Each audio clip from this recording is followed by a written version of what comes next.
This is Jill Pack with the Seasons of Joy podcast.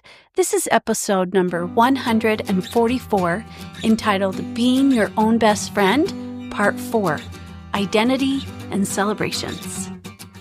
Are you a woman of faith who is struggling to navigate your current season of life?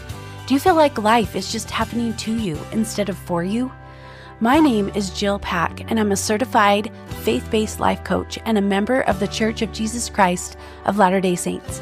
I want you to know that no matter your season or your circumstance, it is possible to create a more joyful life, and I would love to show you how. Are you ready? Let's go.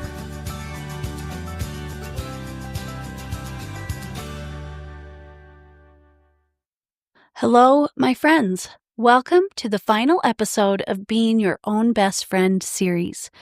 I hope this journey has helped you take some steps towards cultivating a deeper, more fulfilling relationship with yourself. Let's do a quick recap. In part 1, we explored 12 foundational principles for building a strong relationship with yourself. In part 2, we focused on the complementary practices of self-compassion and self-forgiveness. In part 3, we delved into self-discovery, understanding your needs, values, and boundaries. If you haven't had a chance to listen to those episodes, I encourage you to do so. They lay the groundwork for everything we'll talk about today. First, I want to talk about the power of identity. One final and essential element in becoming your own best friend is embracing your identity, specifically your divine identity. When you truly understand that your worth is inherent, not something to be earned or lost, everything else we've discussed falls into place. For so many years, I believed that my identity was tied to my roles, accomplishments, mistakes, or circumstances. I thought that my worth fluctuated based on what I did or didn't achieve. While I intellectually understood that I was valuable, I didn't deeply feel it. For many women of faith, recognizing that you were created with intention, known completely and loved unconditionally by your Creator is transformative. Your identity is not fragile. It carries divine fingerprints that cannot be erased by life's challenges. When you fully embrace this truth, you stop comparing yourself to others because you understand that your journey is uniquely yours. Life's inevitable challenges and changes, shifts in relationships, career, health, or appearance no longer threaten your sense of self. You make decisions from a place of abundance rather than fear.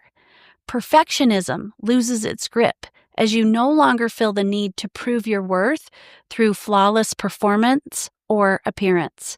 Your authentic why becomes clearer, allowing you to align your life with your unique gifts and purpose.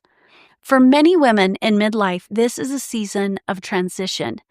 After years of defining yourself through your roles like mother, professional, caregiver, or partner, it can feel disorienting when those roles begin to shift. But divine identity offers stability because it never changes. So how do we reinforce our divine identity? First, surround yourself with affirmations that remind you of your inherent worth. Notice when you're deriving your sense of self from external sources, such as accomplishments, appearances, or approval from others. Stay present. Your divine identity isn't something you have to achieve. It's already within you. Cultivate relationships with people who see and affirm your true essence, and release expectations and pressures that contradict your authentic design. As I have worked with women in the mid-season of life, I have seen many of them move from feelings of shame, discouragement, and disappointment to acceptance, love, and hope, because they begin to embrace this beautiful truth of who they are, which shapes the way they move through their life in such a beautiful and powerful way. They begin to treat themselves with greater compassion and forgiveness.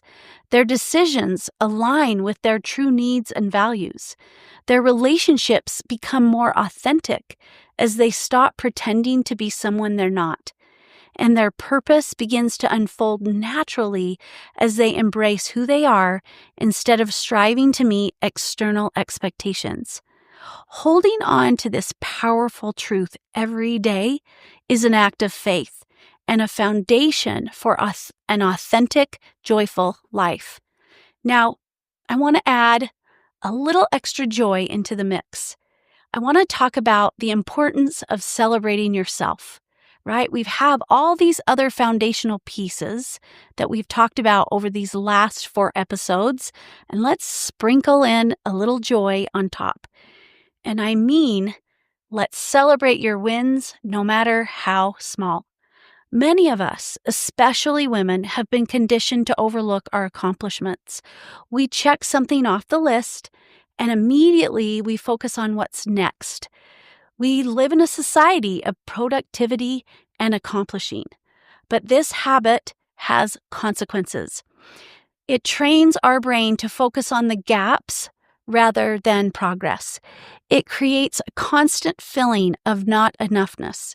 It robs us of the motivation that comes from recognizing growth, and it prevents us from acknowledging the strength and wisdom we've gained all along the way. Now, there is science behind celebrating. Research shows that celebrating progress increases motivation because it triggers dopamine, which energizes us for the next step. It builds confidence by reinforcing evidence of our capability. It enhances resilience by reminding us of our past successes in overcoming the challenges that we've faced. And it boosts well-being by creating moments of joy and satisfaction. So how do we incorporate celebration into our lives? First, we want to expand our definition of achievement. Wins aren't just big milestones. They include small steps, emotional growth, and personal insights. We want to create completion rituals, such as maybe just lighting a candle or taking a moment to just pause and reflect. Or maybe it's sharing with a friend or writing in your journal about your progress. We want to keep visible reminders. That could look like maintaining a done list alongside your to-do list, or create a win jar to collect notes of achievement. Sometimes it's even just I have an app that's a habit app, and when I complete stuff that I'm trying to keep track of and encourage myself to keep going, I check them off, right? Whatever that is for you. Look for progress within the process, right? Even if a larger goal isn't complete, take time to acknowledge the steps that you've taken. And finally, share selectively. Surround yourself with people who genuinely celebrate your growth rather than diminish it. That means you create community, a support group that can encourage and celebrate along with you. Many women worry that acknowledging their progress is boastful, but let's challenge that belief just a little bit. What if self-acknowledgement isn't arrogance? What if celebrating your wins is different than seeking excessive praise? What if your achievements actually inspire others to do the same? When you recognize your progress authentically, you actually encourage others to do the same. What if recognition completes the cycle? Just as inhaling without exhaling creates an imbalance, striving without celebrating does the same thing.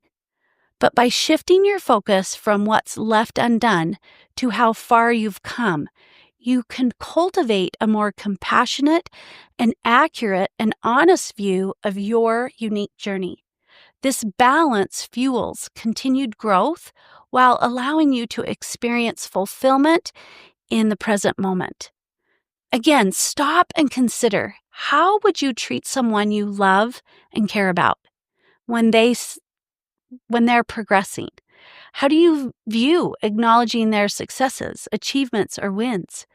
Is it possible for you to do that for yourself? How would sprinkling in some celebration into your life change your experience? How would it strengthen the relationship with yourself? How could it influence and inspire others to do the same? Throughout this series, we've explored what it means to become your own best friend. This includes understanding those 12 foundational principles of building that relationship with self. It includes practicing self-compassion and self-forgiveness. It includes identifying your personal needs and values and boundaries. It includes embracing your divine identity as your solid foundation. And finally, celebrating your achievements to foster motivation and joy. Now, these two final practices, your divine identity and celebrating your wins, actually work together.